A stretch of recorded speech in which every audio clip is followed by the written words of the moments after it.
In today's video, we're going to be diving into the upcoming pattern, talking about I can hardly even call it this, but potential tropical cyclone that we have now basically on top of Louisiana. The potential for this to develop is nearly zero, but it is an interesting case. Probably the most interesting thing we will discuss in this video is the loop that this system is going to take, moving back off the southeast and potentially getting back to right around where it's at now, and maybe even becoming another, or the same, or whatever you want to call it, potential tropical cyclone that it is. And the potential for this to happen isn't just once, but maybe even twice. So crazy, crazy, crazy stuff.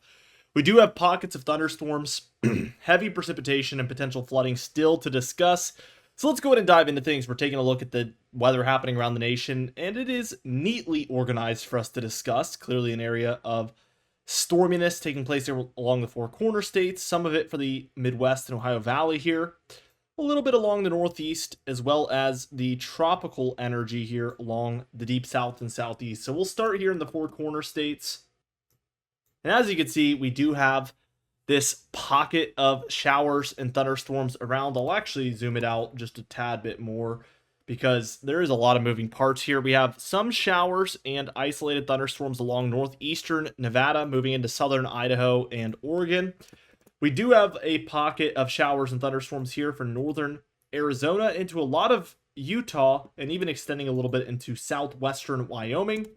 And then there's another similar pocket of thunderstorms and showers that extends all the way from far western Texas northward through New Mexico, through Colorado, and again into more south central Wyoming areas. Again, this is pockets of thunderstorms and showers, but regardless, some moderate to heavy precipitation is involved with these areas.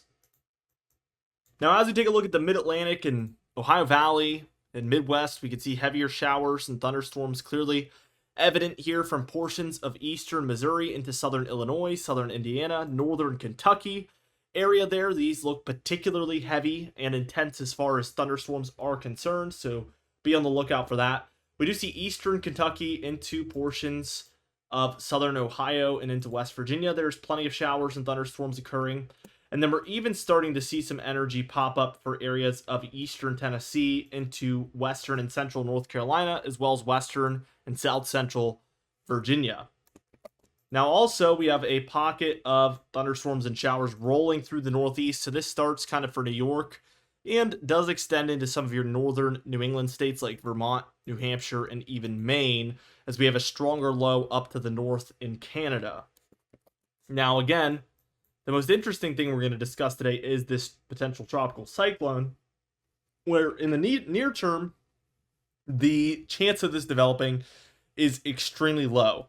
We sit at a 10% chance over the next 2 days and 7 days. I think this is even generous, really. There's little to no chance of this developing at this point. But what we're going to see happen is this area, which is somewhere in here, is going to, and I'll switch this to white so we can see it easier what I'm drawing, but it's going to essentially loop around the deep south, off the southeast, and then end up here in the northeastern Gulf, and then eventually the north central Gulf, and end up back in a similar spot, which will give it another shot at development as it's moving across this area again. This isn't all set in stone, by the way. This is just the way the models see it right now, which is just crazy. We have seen loops with these types of systems. We have seen crazier stuff than this.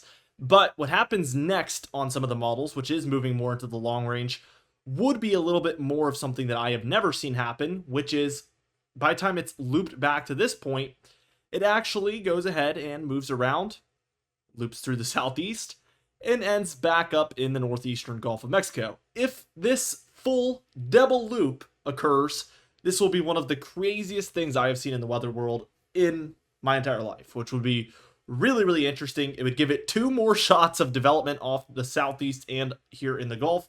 I think obviously the first loop is a lot more likely than the second one, but time will tell what happens. This is just a really extraordinary set of events that could be occurring. We clearly have very heavy precipitation in the immediate areas like Louisiana, Mississippi in particular, even some of Alabama, here with these thunderstorms. And as we move more towards like Baton Rouge, New Orleans, areas like that, we do see the more consistent, very heavy rainfall that's happening over a widespread area. As we move off further towards the east for Florida, Georgia, Alabama, we're seeing a lot more of the isolated and scattered thunderstorm activity across these states, as you can see. This is associated with this low, so we're seeing more tropical dynamics, which might mean some sudden downpours of rainfall that are very, very susceptible to causing flooding. These bring a lot of moisture. There's rich amounts of moisture across the whole region. So any of these systems and individual cells can really drop a whole lot of rainfall very quickly. So just please be on the lookout for that. Let's go ahead and move on to some of that modeled guidance. As we take a look, we're going to move through the entire pattern, obviously, but I want you guys to really, really watch this effect and be paying attention. I'll try to remind you guys, but it is very interesting. We do see all of this activity here on screen. By the time we move towards Friday, we see a lot of this tropical activity. It's still along this area. We see more activity up here. We also see some for the upper Midwest and northern plains. As we move towards Saturday, we have seen basically most of our energy transfer to up here. So we've gone ahead and moved most of this to this point. So we're starting this loop. We see more monsoon activity taking place across the four corner states. Heavy showers and thunderstorms for the Great Lakes, Ohio Valley, Mid-Atlantic areas. As we move towards Sunday here on the 20th, we see a lot of our energy is now located here near the Mid-Atlantic and Ohio Valley. We do see a low here near Canada and Maine. This is causing some thunderstorms and showers for New England. Again, four corner states and plains dealing with a lot of this thunderstorm and showery activity. By Monday, it's pretty evident that a lot of our energy is now back around here. So it's gone ahead and looped here off the southeast. This is all within the next 5 days, so we're not looking at a long range turn of events really here. Tuesday on the 22nd, we see this is very close to Florida again, kind of back to point A. We're really just looking at the very beginning of the track is when we were initially watching it. So again, this would mean heavier rainfall, potential wind for South Carolina, Georgia, and Florida. Obviously, we're tracking it moving into the Gulf, but we can't rule out the chance of development off the southeast either because it spends a good 48 hours out here, and these waters are very warm. So we'll see if it develops. Obviously, this would have a southward movement, which would be a highly unusual system. It already is. And by Wednesday, where is it? Well, it's sitting right around in here. So we're, again, completing this loop. We see the monsoon activity continuing here, Great Lakes, Midwest, Ohio Valley seeing thunderstorms as well. Let's continue to monitor where this storm heads because by the time we're reaching Thursday evening, 8 p.m., this is right back to where it's at right now over southern Louisiana. Monsoon activity continues. We see that this is impacting also Wyoming, Nebraska, South Dakota there. We see more low pressure here for the north, so a lot of precipitation closer to that Canadian border. As we track this low, again, we see it move northward, sort of into Arkansas area here. We continue to see activity out west, kind of sporadic around that area. More activity in the Ohio Valley as well. Moving towards the Saturday timeframe, the 26th, this tropical low, whatever you want to call it, is back up into the Midwest and Ohio Valley. And we're trying to find the center of it, but really we're seeing impacts for many different areas across the Midwest, Deep South, Ohio Valley, Mid-Atlantic, Southeast, all of these areas impacted by this system. And by Sunday, it's now again approaching the Mid-Atlantic area, bringing thunderstorms and showers up and down the Southeast, Deep South, Mid-Atlantic areas. Moving towards Monday afternoon, a lot of this energy has returned back down the Southeast here. And we see more activity along the Gulf. We can't rule out any of this developing either. It's completely different energy by this point. But by Tuesday, we see that a lot of it has shifted over Florida and is now back in the Gulf again. So we've completed kind of a second loop here, at least on this model run. There's really energy all over the place from Canada, Great Lakes, Ohio Valley, Mid-Atlantic, Southeast, Deep South. We see a linear formation of a lot of this storminess, just super, super complex stuff. Wednesday, a lot of it is still sitting around for the Southeast, Mid-Atlantic. This time, this kind of tropical area of disturbance is moving more towards Texas, so we can't roll out a third loop officially, but probably not going to happen. I can tell you that much. As we continue on with this very interesting video, Thursday the 31st, we continue to see activity across the mid-Atlantic, southeast, deep south into the Gulf as well.